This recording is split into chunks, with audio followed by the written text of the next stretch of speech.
Hi అందరూ బాగున్నారా? నేను మీ శోభన్ రాజ్. మీరు చూస్తున్నారు శోభన్ వాక్స్ ఛానల్. విజయం సాధించడానికి మనకి సరైన అవకాశం భగవంతుడు ఇస్తాడని అంటారు కొందరు. ఇంకొందరైతే కాలమే అవకాశాన్ని నిర్ణయిస్తుందంటారు. మరికొందరు ఏ క్షణమైన అవకాశం తలుపు తడుతుంది అంటారు. మరికొందరైతే ఏకంగా అవకాశాన్ని మనమే క్రియేట్ చేసుకోవాలని అంటారు. కొందరు మాత్రం అవసరమే అవకాశాన్ని కల్పిస్తుంది అంటారు. ఇలా అందరూ రకరకాలుగా మాట్లాడుకుంటారు. నిజానికి అవకాశం ఎలా వస్తుంది? అవసరాన్ని బట్టా లేదా కాలాన్ని బట్టా అనే దాని గురించి తెలుసుకుందాం. నిజానికి అవకాశాలు ఎప్పుడూ మన చుట్టూనే ఉంటాయి, కానీ వాటిని మనమే గుర్తించకుండా ఉంటాం. ఉదయం లేచి నుండి రాత్రి పడుకునేంత వరకు నువ్వు ఏం చేయాలనుకుంటున్నావో, ఎవరిని కలవాలనుకుంటున్నావో, ఏం కావాలనుకుంటున్నావో, ఇలా ప్రతి దానిలో కూడా నీ తోడై నీతోనే అవకాశాలు వస్తుంటాయి.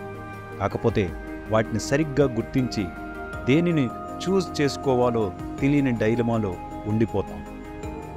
సరైన నిర్ణయం తీసుకునే శక్తి నీకు లేకపోవడంతో అవకాశాలు రావట్లేదు, దేవుడు కరుణించట్లేదు, కాలం కన్నెర చేసింది, దరిద్రం నెత్తిన కూర్చుంది అని పెద్ద పెద్ద ప్రయోజనం లేని పదాలను ఒంటికి పులిమేసుకుంటాం.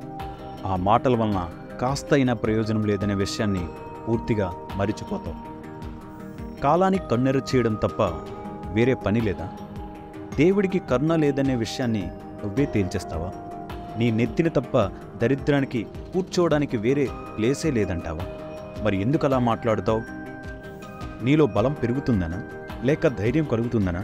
మరి ఎందుకు అలా మాట్లాడుతావు? అవకాశాలు మనిషికి ఒకరు ఇచ్చేవి కాదు. అలా ఇచ్చేవి అయితే అది అవతల వ్యక్తి యొక్క అవకాశం అవుతుంది. వారు సాధించే అవసరం కోసం నిన్ను అవకాశంగా వాడుకోవడం అవుతుంది. అవకాశం అనేది వెతికితే దొరికేది కాదు. ఈ క్షణం అవకాశం నీతోనే ఉంది. ఈ క్షణమే కాదు, ప్రతి క్షణం అవకాశం నీతోనే ఉంది.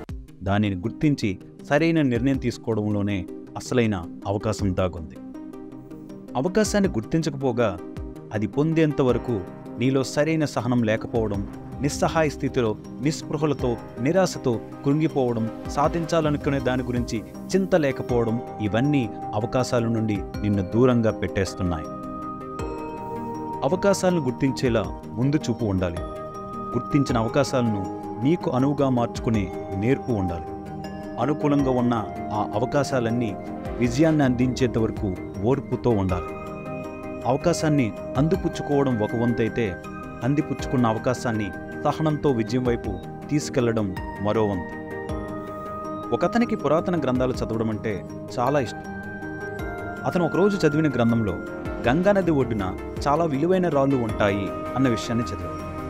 ఆ రాళ్లలో ఏ రాయి అయితే తాకగానే వెచ్చగా ఉంటుందో ఆ రాయిని పట్టుకుని ఏ వస్తువు తాగినా అది రత్నంగా మారుతుంది అని ఆ గ్రంథంలో ఉంది. అది చదివిన అతను గంగానది ఒడ్డుకు వెళ్ళి ఎన్నో రాళ్లను పరీక్షించి చూశాడు. ఏ రాయి కూడా గ్రంథంలో చెప్పిన విధంగా తనకు కనిపించలేదు. అలా ప్రతిరోజు పరీక్షించాడు. కొన్ని రోజులు, కొన్ని వారాలు, కొన్ని నెలలు, ఇలా కొన్ని సంవత్సరాలు గడిచాయి. ప్రతిరోజు పరీక్షించినటువంటి రాయిని కోపంతో, చిరాకుతో ఆ నదిలోకి విసిరేసేవాడు. కొన్నాళ్లకు ఆ రాళ్లన్నీ నదిలోకి విసిరేయడం అతని దినచర్యగా మారింది. రాయిని తాకడం, పరీక్షించడం, విసిరేయడం, మళ్ళీ తాకడం, పరీక్షించడం, విసిరేయడం, ఇలా ప్రతిరోజు జరుగుతూ ఉంది. కానీ ఒకరోజు ఒక ఆశ్చర్యకరమైన విషయం ఏంటంటే, తను ఏ రాతినైతే తాకి పరీక్షించి దూరంగా విసిరేస్తున్నాడో ఆ విసిరిన మరుక్షణం తనకు అర్థమైంది. తన చేతికి ఆ రాయి వెచ్చగా తగిలిందని, అప్పటికే ఆ రాయిని నీటిలోకి విసిరేశాడని, విసిరేస్తున్నటువంటి రాయి మెరుస్తూ వెళ్ళి నదిలో పడిపోయింది. ఇప్పుడు మీకు పూర్తిగా అర్థమై ఉంటుంది. ఏ అవకాశం కోసం ఎదురు చూశాడో అవకాశం తన దగ్గరికి వచ్చి చేజారిపోయింది. దానికి కారణం తన అసహనం, పొందలేకపోతున్నానన్న దుఃఖం, ఇంకెన్నాళ్ళు అనే కోపం, ఎందుకు ఇలా జరుగుతుందనే బాధ, ఇవే అతనిని ఆ విలువైన రాయి నుండి దూరం చేశాయి.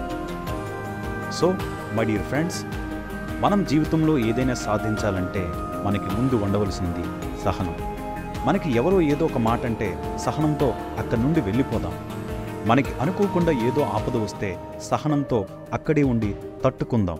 అంతేకాని చేతకాని వాడిలా నిన్ను నువ్వే కించపరుచుకోవద్దు. ఏమీ చేయలేని వాడిలా కాలంపై భారాన్ని వేసి కుమిలిపోవద్దు. నువ్వు గెలవాలన్నా ఓడిపోవాలన్నా అది నీ చేతుల్లోనే ఉంది. అదే ఆ అవకాశం నీ చేతుల్లోనే ఉంది. ఆ రాయిని చేజార్చుకున్నట్టు నీ అవకాశాల్ని నువ్వు చేజార్చుకోవద్దు. సహనం నీతో ఉంటే సమస్తం నీతోనే ఉన్నట్టు. Thank you very much.